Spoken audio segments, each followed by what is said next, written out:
ശ്രീരാജസേനൻ K G Jayan, പ്രശസ്ത സംഗീതജ്ഞൻ K G Jayan കൂടെ അന്തരിച്ചിരിക്കുകയാണ്. ഈ മലയാളക്കരയുടെ സംഗീത രംഗത്തിന് തിലകം ചാർത്തിയ ഒരു പ്രതിഭ കൂടെ വിടവാങ്ങുകയല്ലേ?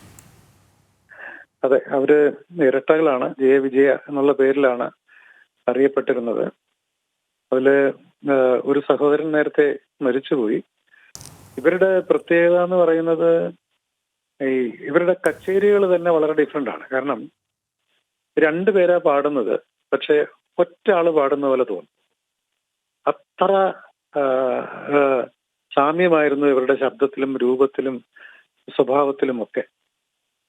മറ്റൊന്ന്, ചെമ്പയുടെ ശിഷ്യന്മാരായിരുന്നു. ക്ലാസിക്കൽ വളരെ ആഴത്തിൽ പഠിച്ചവരാണ്, ആഴത്തിൽ പാടുന്നവരാണ്. പിന്നെ അയ്യപ്പ ഭക്തി ഗാനങ്ങളിൽ അത്യപൂർവമായ ഒരു ശൈലി കൊണ്ടുവന്നവരാണ്. കാരണം പാട്ടുകളെല്ലാം ഇവർ രണ്ടുപേരും ചേർന്നാണ് പാടുന്നത്. അപ്പോൾ ആ പാട്ടുകൾക്കൊരു ഒരു പവർ, ഒരു എക്സ്ട്രാ പവർ ഈ ഭക്തി ഗാനങ്ങൾക്കൊക്കെ സാധാരണ ഉണ്ടാവാറുണ്ട്. പിന്നെ സിനിമയിലും സംഗീത സംവിധാനം ചെയ്തിട്ടുണ്ട്. എന്റെ ഓർമ്മയിൽ നിറകുടം എന്ന് പറഞ്ഞ സിനിമയിലെ പാട്ടുകൾ അത്യപൂർവമായ പാട്ടുകളാണ്. അതിൽ ആരാരോ ആരിരാരോ എന്ന് പറയുന്നൊരു പാട്ടുണ്ട്, ദാസേട്ടൻ പാടിയതാണ്. മനോഹരമാണ് അതിലെ സംഗീത സംവിധാനവും ദാസേട്ടൻ പാടിയതും ഒക്കെ.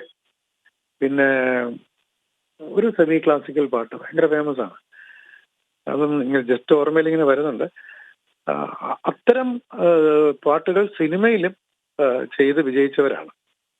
തീർച്ചയായിട്ടും ഈ ജയൻ സാറിന്റെ മരണം എന്ന് പറയുന്നത് ഒരു തീരാനഷ്ടം തന്നെയാണ് സംഗീത ലോകത്തിനും കലാലോകത്തിനും കേരളത്തിനും ഒക്കെ.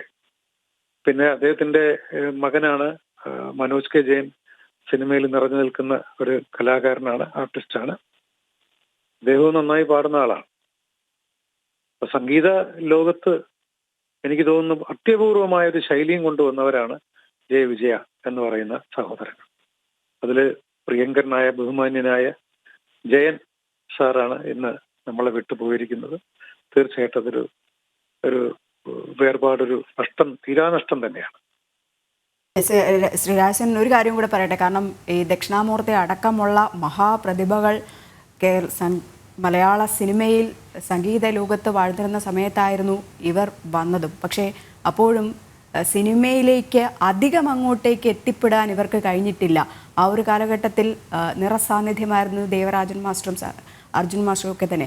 ആ ഒരു സമയത്തും ഇവർ ഒതുങ്ങിക്കൂടുകയായിരുന്നു. ഇപ്പോഴും ഭക്തിഗാനത്ത് മാത്രമായിരുന്നു ഇവരുടെ ഒരു ശ്രദ്ധാകേന്ദ്രം. സിനിമയിലേക്ക് അങ്ങോട്ടേക്ക് ആകർഷിക്കാൻ പോലും ഇവർ പോയിട്ടുമില്ല. ഇവർക്ക് സിനിമയിലേക്ക് കടന്നു വരാൻ സമയമില്ലായിരുന്നു എന്നുള്ളതാണ് സത്യം. കാരണം കച്ചേരിയുടെ പൂരമായിരുന്നു എന്ന് തന്നെ പറയാം. പിന്നെ ഭക്തിഗാനങ്ങൾ, ഞാൻ നേരത്തെ പറഞ്ഞ സെമി ക്ലാസിക്കൽ പാട്ട് നക്ഷത്ര ദീപങ്ങൾ തിളങ്ങി എന്ന് പറയുന്ന പാട്ടാണ്. അത് വളരെ അപൂർവമാണ്. ആ പാട്ട് മറ്റ് സംഗീത സംവിധായകർ ചെയ്ത അർത്ഥശാസ്ത്രീയ സംഗീതത്തിൽ നിന്നൊക്കെ വളരെ ഡിഫറെന്റ് ആണ്. അതിന്റെ തുടക്കവും അവസാനവും ഒക്കെ ഒരു അപൂർവമായൊരു ശൈലി ആ പാട്ടിൽ പോലും അവർ നിലനിർത്തിയിട്ടുണ്ട്. അപ്പൊ അതുകൊണ്ട് തീർച്ചയായിട്ടും ഈ പറഞ്ഞ പോലെ എനിക്ക് പറയാനുള്ളത് ഇതാണ്, ശാസ്ത്രീയ സംഗീത ആലാപനത്തിൽ പോലും വ്യത്യാസമാണ്. സാധാരണ ഒരു കച്ചേരിക്കാര് പാടുന്ന ഒരു ശൈലിയിലല്ല പാടുന്നത്. അതൊക്കെയാണ് അവരുടെ മേന്മകൾ.